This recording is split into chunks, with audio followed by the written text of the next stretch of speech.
Finally, The Rock has come back to San Andreas, and he's ready to lay the smackdown on its Rudy Poo candy ass. Big kids, it's time for your big review. What up, big kids? Here's your big review of San Andreas out on Blu-ray DVD combo pack. I want to thank Warner Home Video for sending out this to review. You can buy this at their shop or on Amazon. Link is in the description. Now, I didn't get to see this movie in theaters, but I saw it on a Blu-ray.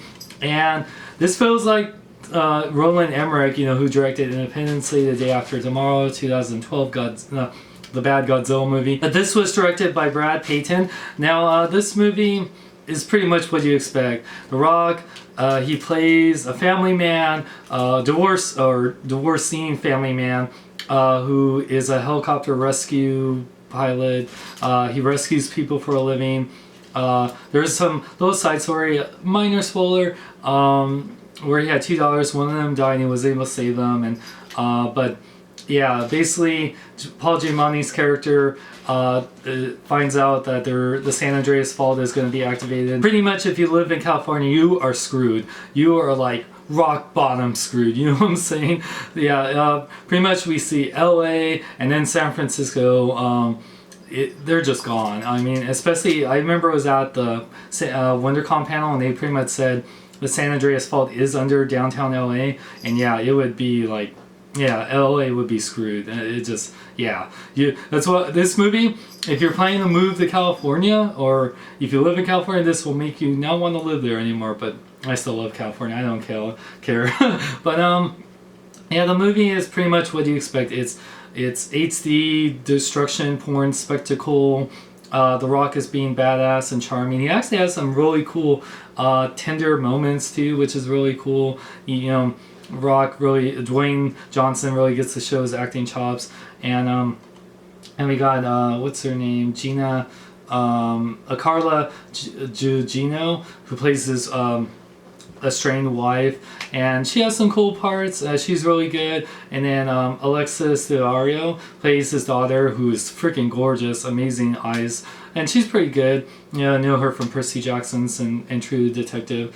And yeah, like Paul Giamatti is probably the best besides The Rock, and yeah, but everyone else does what they are. There's also some other minor parts, like the guy who played Ian McGregor, I forgot his name, but he played Mr. Fantastic in the first two Fantastic Four movies, or the 2005-2007 one, and yeah, he's a dick in there. He's just like, I don't know who's the bigger dick, him or Mr. Fantastic in the craptastic boar. But anyway, yeah, so there's some really cool spectacle on here, especially the tsunami near the Golden Gate Bridge. Living in California, especially near San Francisco, and also when I've been down to LA so many times, it just terrifies me to know that this could happen.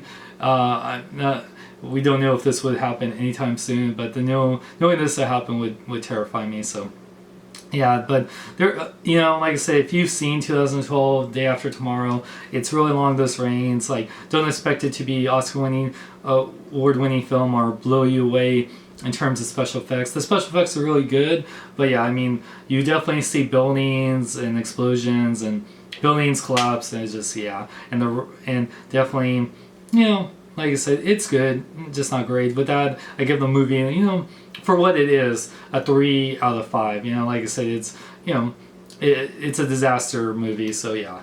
But yeah, let's talk about the Blu-ray. The movie looks pretty good on Blu-ray, like the CGI buildings, everything look pretty good. And also, by the way, these guys are in a lot of green screen, which you can't really tell. I didn't even know that it was as much green screen as it was, so that's a good thing. The sound's really good. Oh my god.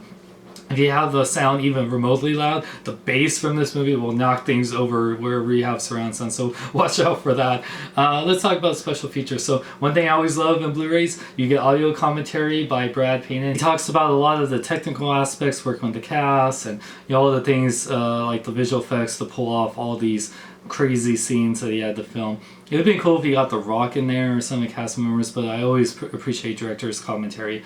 Next we got San Andreas, The Real Fault Line. It's a 6-minute little featurette talking about creating realistic destruction, and talks about like the key sequences like in LA and San Francisco, like with the helicopter rescue, and how they pulled that off. So pretty cool. But the next one is Dwayne Johnson to the Rescue. It's a little over 9 minutes. It talks about Dwayne filming all his like demanding scenes, and he did most of the stunts, and he wanted to do that. Especially being a former wrestler, he really tries to do as much stunts as he can. With the helicopter and being underwater. So yeah, it was really cool.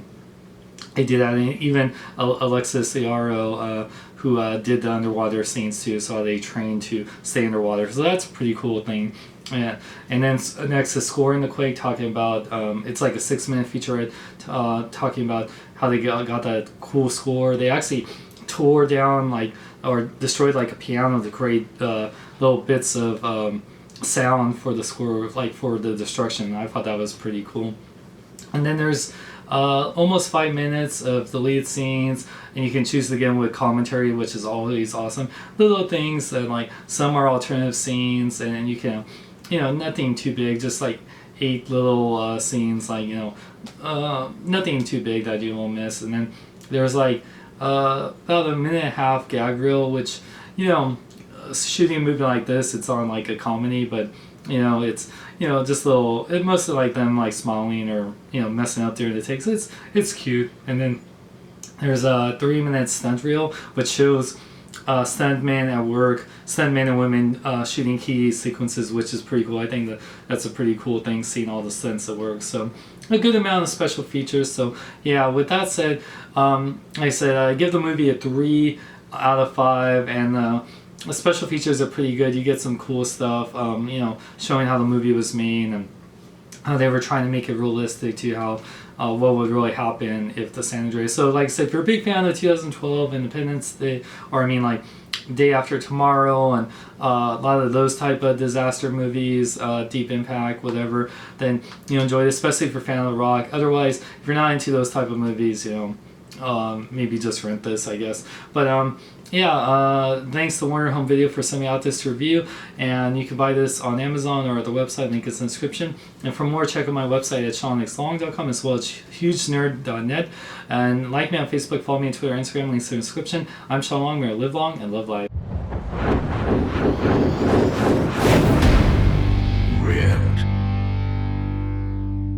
If you smell what the Rock is cooking, and it smells like ash and broken cement. What were you cooking, man? I would have preferred pizza. Wow, I love the new armor. The first order has made some improvements. Can the armor actually take a hit? Let's find out. Shoot me.